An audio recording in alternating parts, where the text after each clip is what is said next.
Di dalam surat Yasin yang kita baca tiap pekan, misalnya ada teman-teman yang baca surat Yasin, di situ diceritakan lagi ada satu kelompok manusia bejat luar biasa.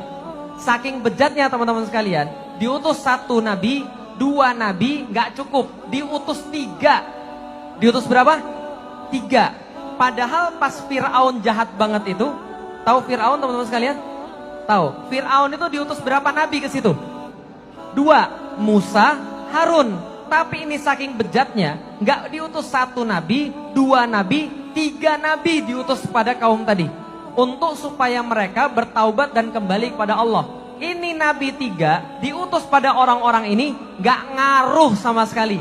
Omongannya mentah, omongannya nggak didengerin, sama sekali nggak direken pokoknya. Malah dibully, malah diolok-olok. Mereka bilang, nabi tiga ini pergi aja lah, bawa sial aja. Kamu itu datang kepada kami bawa sial, tahu nggak? Sebelum kamu datang kami panen banyak. Sebelum kamu datang kami kalau mancing banyak. Pas kamu datang sial, kami nggak punya ikan lagi, kami nggak punya bahan pertanian lagi. Gara-gara kalian datang. Kalau zaman sekarang kalian itu pergi aja lah. Kenapa? Kalian tuh radikal, ekstremis, intoleran, anti NKRI, anti Pancasila, paham tuh sekalian? Nah, semua begitu terjadi.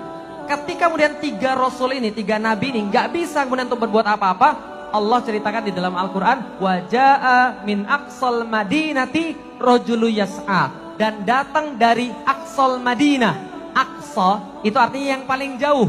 Aqsal Madinah, ujung kota, artinya deso. Paham teman sekalian? Dan datang dari orang deso, min aqsal madinati rajulu yas'a, seorang pemuda tergopoh-gopoh, dan dia berkata, apa kata-kata dia? Ya qaumit tabi'u mursalin, wahai orang-orang, wahai manusia, ikuti para nabi. Lalu kemudian dia mengatakan segala sesuatu yang kemudian dikatakan oleh para nabi. Dia cuma ngulangin yang nabi ngomong, dibahasakan dengan bahasa anak muda. Ketika dia ngomong, apa yang terjadi? Ajaib. Orang-orang sadar, orang-orang jadi mau cenderung pada kebenaran, orang-orang jadi mau mengikuti risalah Nabi. Padahal nabinya ada berapa tadi? Tiga, sama sekali nggak bisa menyadarkan. Tapi satu orang deso ini mengulangi ucapan para nabi dengan cara yang bisa didengar oleh anak-anak muda. Lalu anak-anak muda bergejolak mau mengikuti kebenaran. Orang-orang zalim nggak suka. Dia bilang, berhenti kamu anak muda, jangan ngomong lagi. Kenapa? Ini anak muda ngomongannya jelek. Ini anak muda ngomongannya mudah dimengerti. Jangan ngomong lagi. Kalau kamu ngomong lagi, kami bunuh. Malah pemuda tadi berkata, saksikan para nabi, aku beriman pada Tuhan yang kalian sembah. Maka setelah itu dia ditarik di jalan, diinjek-injek perutnya, sampai menurut Ibnu Katsir, perutnya itu kemudian ususnya keluar lewat anus. Singkat cerita meninggal, diinjak-injak. Setelah diinjak-injak meninggal, dia masuk kemudian kepada pengadilannya Allah, berjumpa langsung dengan Allah. Singkat cerita begini, Allah kasih trailer surga. Wah, sekalian. Jadi trailer 30 detik surga tuh kayak apa? Kira-kira gitulah kalau zaman sekarang. Kalau film kan ada trailernya. Nah, ini dia dikasih lihat surga kayak apa. Ini tempat tinggalmu nanti, ini sudah kemudian kenikmatan yang Allah sediakan bagi kamu, ini ampunan-ampunan yang sudah Allah sediakan bagi kamu. Lalu kemudian Allah tanya sama dia, kira-kira nak, kamu pengen apa lagi? Kamu perlu apa lagi? Setelah semua yang saya kasih kepada kamu tadi. Lalu dia bilang sama Allah, ya Allah saya boleh minta sesuatu ya Allah. Minta apa lagi? Coba lihat baik-baik. Ini keanehan.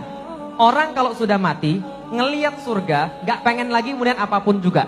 Bahkan gak pengen ketemu keluarganya lagi. Bahkan gak pengen kemudian dunia lagi. Ketika ini orang ditanya, kamu mau apa lagi selain surga dan ampunan yang saya ceritakan, yang sudah saya kemudian kasih lihat tadi?